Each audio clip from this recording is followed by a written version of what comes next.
Hello, Aries. Welcome to your reading. Come on in. This is your monthly January reading. We're going to do a January 2023, what to expect. We're going to go week by week for Aries. So come on in. This is Pamela's Intuitive Heart, and we're asking Spirit to please come close and give us the messages that Aries viewers and subscribers most need to hear about their upcoming month, January 2023.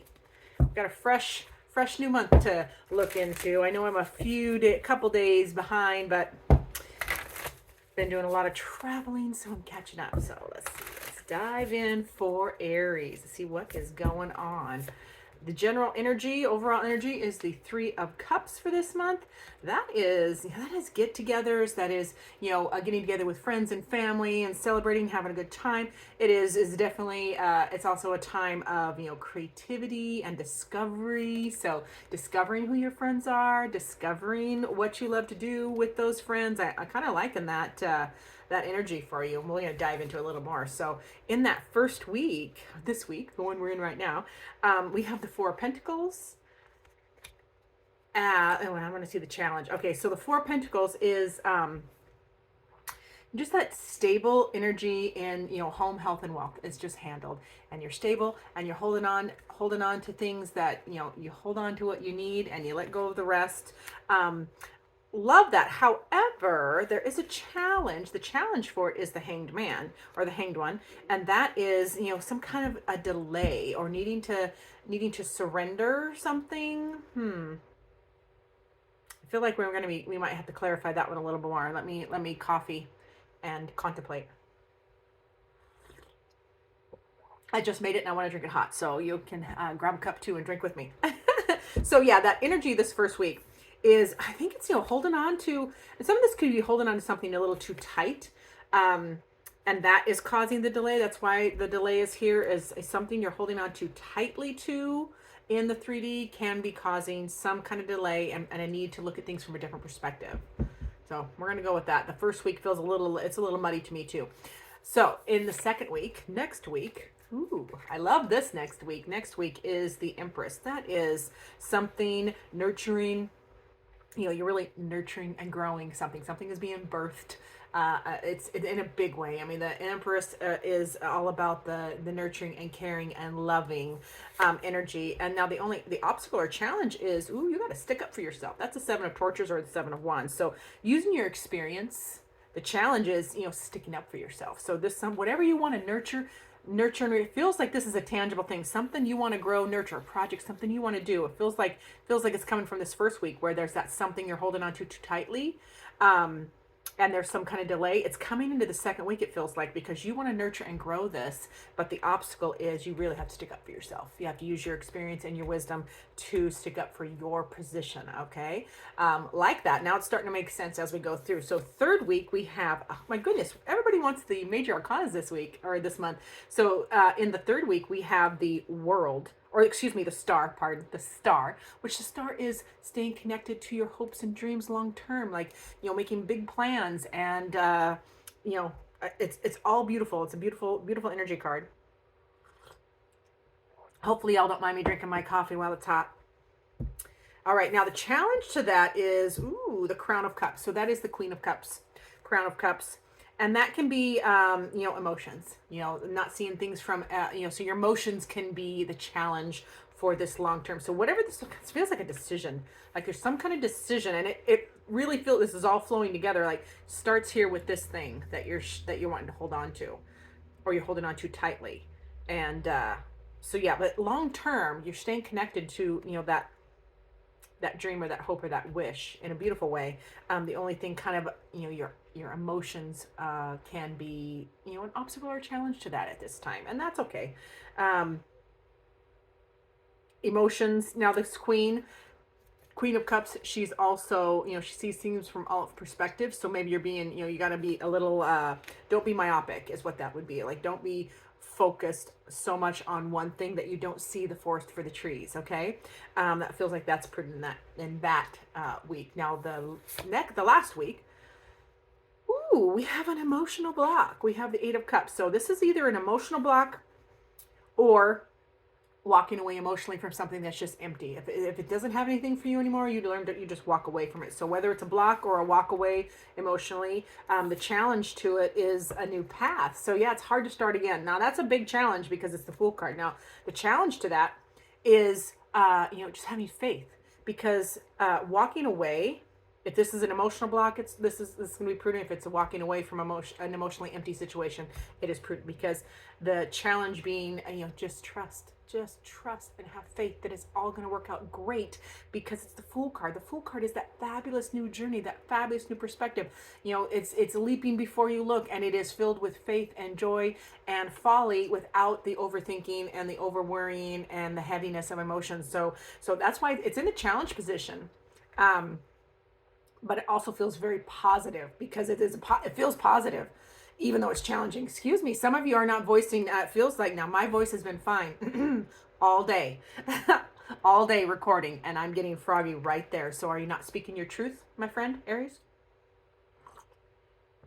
It could be a need to speak up, speak your truth, share your feelings, share what you're emotionally, where you're emotionally blocked, or where you're feeling your needs aren't being met. So that can be that sometimes when those things happen to me when I'm doing a reading, it's prudent for that week. So a little heads up on that. Now, the advice card for the month. Ooh, let me see. I got to peek at my cheat sheet. Yeah, the action or advice required would be the Five of Pentacles. So change, some kind of change. There's change that is required in the 3D. Something, you need to change something.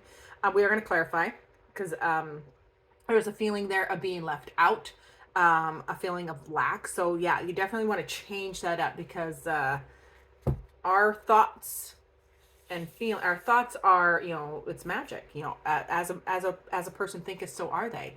So yeah, definitely a change. And we're going to clarify. Tell me more about the Five of Pentacles.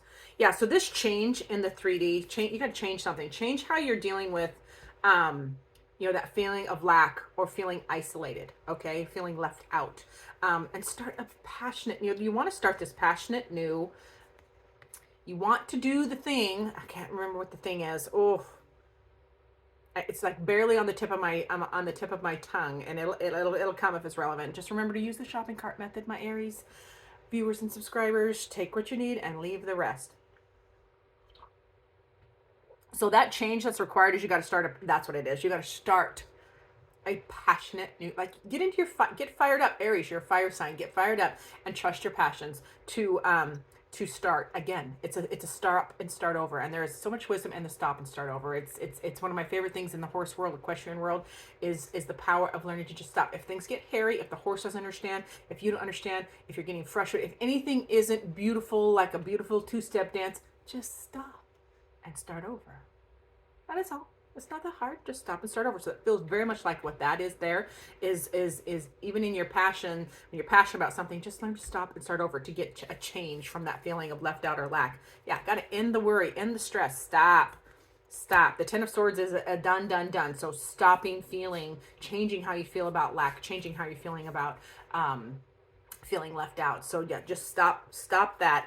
And you got another 10. So I love 10s because they do break down to the ace, which is the beautiful new beginning. So stopping the stress and anxiety and the worry and the feeling left out and the feeling lack, and embracing, the 10 of Pentacles, which is, you really do have it all. You already have it all. This is that feeling of wholeness and completion. Like, home, health, and wealth are happy and content. So enjoy it a little bit. And then remember, the 10 of Pentacles does break down to the Ace of Pentacles, which is a brand new start. We have new starts all over this reading, energy-wise. As a challenge here in the last week, but I like it. It feels, the first of the year comes in a little muddy astrologically, the energy astrologically, and of course we have Mercury retrograde as well. So let's see, we're going to clarify. I wanted to use my Lenormand deck. I forgot to use my Lenormand deck. So I'm going to take these actually, and I'll just tuck them over there because I wanted to use my Lenormand like I did on my other readings. So tell me more about that Five of Pentacles. Lenormand is a system of divination that is, I like it because it's much more nitty-gritty, daily, little details, the mundane, although nothing is mundane. It's all purpose and reason. Whereas tarot can be bigger and more, esoteric, and although it can be practical as well. But I just like to use a couple different styles. So Five of Pentacles, what are we talking about with that Five of Pentacles in the advice? Oh, we have the Rider. All right, so something coming in. There will be something coming in, because the rider, which I love for my horse people, the rider is something coming, as a person coming in. So a new person coming in, and this might be a network, because this is the birds are like networking and talk. There could be good talk, and it does bring a gift. So this is a gift. This person coming in is it's kind of gonna help you start a conversation that really acts as a gift to help you overcome and change up that feeling of lack there. So I like that. We're going to leave that where it's at.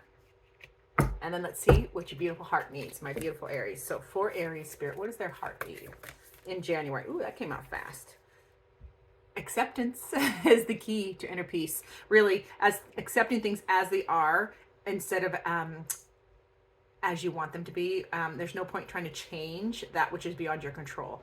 So yes, this is the key to your heart message to you for this month of January is acceptance, accepting things as they are, and that can that helps you. Just acceptance can because when we fight what is, we are blocking it. We're blocking change. But if you accept, then things can flow. Everything is an experience. You have to accept it so it can flow through and then move, because that's how it works. Okay, so thank you so much for being here, Aries. I appreciate each and every one of you. Remember to like and subscribe and share. Send this to somebody that it is relevant to and have a conversation, because I love to use tarot for the practical, and conversation starter is my favorite way to use it, although I love it for coaching and divination and all the other things as well. So thank you for being here, and as always, I look forward to seeing you in future videos.